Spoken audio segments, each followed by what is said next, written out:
Guys, what's up? This is Coach Tex, Remberg, DFW, Penguin Basketball, Penguinhoops.com. Before we get started, guys, if you are viewing this video, go ahead and hit the like button. It does nothing or hurts nothing at all for you to hit the like button. If you don't want to see my face every day popping up on your YouTube feed and notifications and stuff, all right? Subscribe, tell a friend about a video if you feel like this pertains to you or them, or it could be helpful to them. And today, we're going to talk about the parent that wants to be the coach's friend, personal friend. Now, guys, in youth sports, it is natural as a parent to gravitate towards another adult that you see is helping your kid grow, helping your kid become a better person, a better player, especially if they're a charismatic person. They just seem like a good person to be around when you see them on the court or on the field, and you have conversations with them and meetings with them about your child and about the team.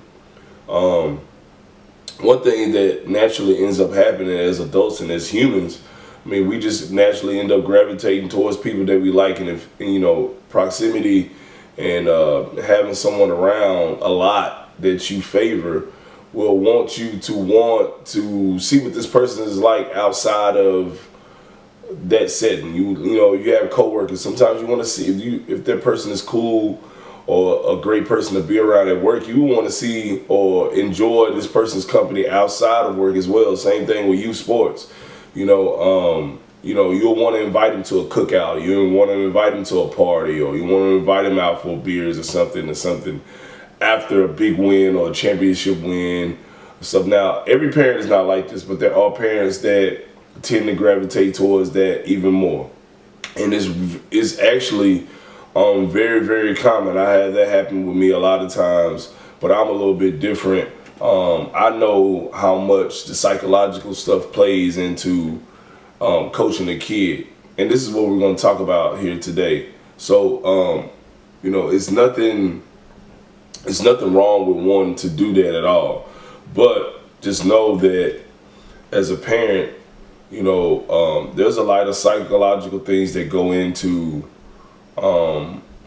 coaching kids or being a coach, period, and also being a parent and having that dynamic between you and the coach. Now, I want you guys to think of this. Okay, of course, things could always go well, right? And this person could come over for your birthday cookout or something, or 4th of July cookout, Memorial Day party at your house, or whatever it may be, and you may think that this person is the greatest person ever from what you've seen, and then, things could go a little bit different, and you start to see that outside of that coaching element, this person is totally different, or you don't like this person, and then it will psychologically change your thoughts about this person coaching your kid, when you wouldn't have seen this if you would have just left that dynamic with seeing that coach on the field or on the court and things of that nature.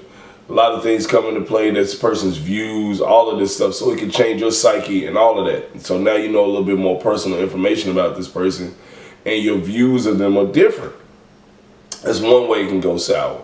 But the main thing we're going to talk about here today is, as a kid, okay, you have this coach that you look up to, and a lot of times parents, and I want to let you guys know this, a lot of your kids think that teachers, administrators, their piano coach, their basketball coach, their football coach, the hidden trainer, they think of these people as not human. They don't think that these people are actual people that have lives. Think about this. Think about how your kid, if you've ever been at Walmart or you've been at the shopping mall during Christmas time or something like that, and your kid sees a teacher from school, how they react to him. It's going to go one of two ways. Either they love this teacher and they go up to him and speak to him, or it's like, oh my God, this is Mr. Smith. It's so weird seeing Mr. Smith out with his kids. Like, they don't think of it that way. So it's kind of the same thing with coaching. Okay, think about this. If I'm a 12-year-old kid and I've been playing for this coach for 3 years, and all of us, and I view this coach as like a great person. I view him. I have a high view of him. I see him as just like this amazing figure in my life. And now he's invited over to my folks' house, and they become friends. And now I see this guy every Sunday watching football on my dad's couch, drinking beers and cursing and doing other stuff and laughing and joking, just like my uncle and my aunt or something. You know, it changes a kid's psyche. So now this kid views this coach totally different. So just imagine a kid going from seeing this on Sunday, then watching the Cowboys game together or the Steelers game together with their dad, and they walk in and see their dad clowning around with this coach that they view so highly. They see him in his natural, human element of just having a good time and being a person.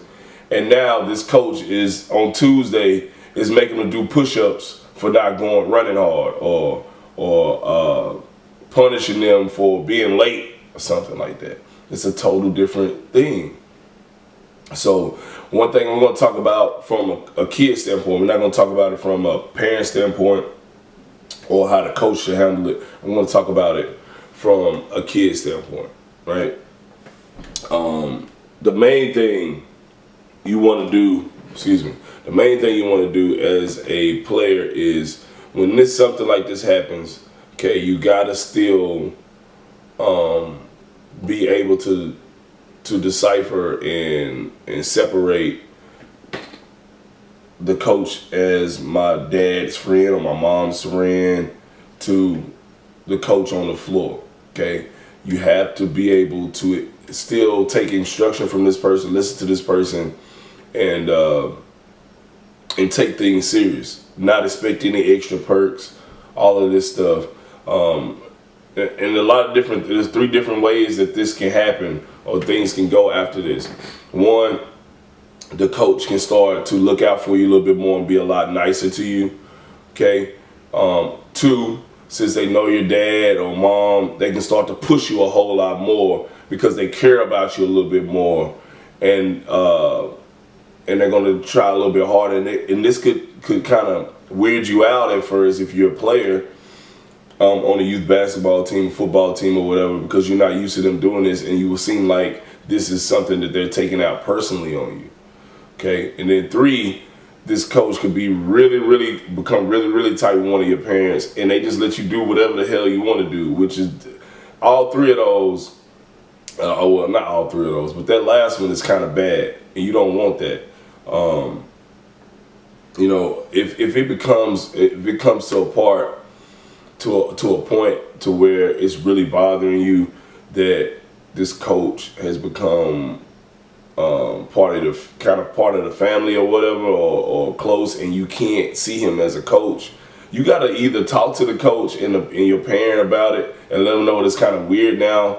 Because guys, I know this video may sound dumb, but this stuff happens all the time. This is just a little facet of what can happen in youth sports between people, because we're all human and we're all social, right?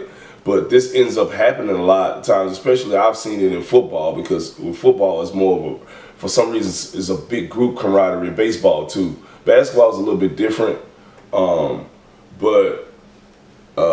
yeah, it can become weird for a kid. And one thing I want to tell you guys, if it gets to the point, if you're watching this and you see this, and it gets to the point where your family or your coach is becoming too close to your parents, and you having a weird time handling it, having a coach that's on your couch drinking beers on Sunday come on Tuesday and get on you and chew you out after you just seen them at your house, or they might be helping your mom put up a picture on the wall, anything. It just becomes weird. The dynamic is changing. You might want to talk to them about it.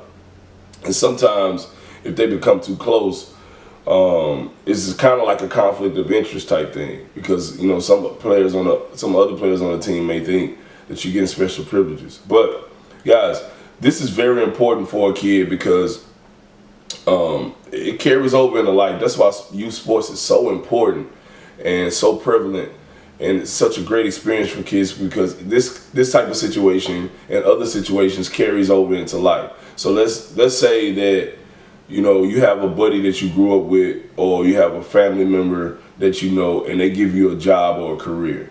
Okay, and this person is now your boss. Okay, this person may have seen you, or may have changed your diapers as a kid, or given you rides to school as a kid, but now this person is your boss, and you have to take orders from this person. Okay, and this person is someone that you know personally. You know a lot about them. They're around you during your downtime outside of work, and now you got to be able to separate the two and be professional. So this is the type of thing that's important, that you know how to handle now so you can handle it later in life. So guys, that's pretty much it. I just want to talk about how to handle it from a kid standpoint, and it's very important. All these situations in youth sports, okay, are very important for kids to learn, because it carries over into being an adult, and you're going to be an adult a lot longer than you're going to be a kid. All right, you're only a kid until you're 21, really. Okay, you got a lot of life left after that. So learning all this stuff early will help you out later. All right, guys, that is pretty much it. If you have any questions, like, comment, and subscribe. I will respond if you leave a comment, and I will see you guys later.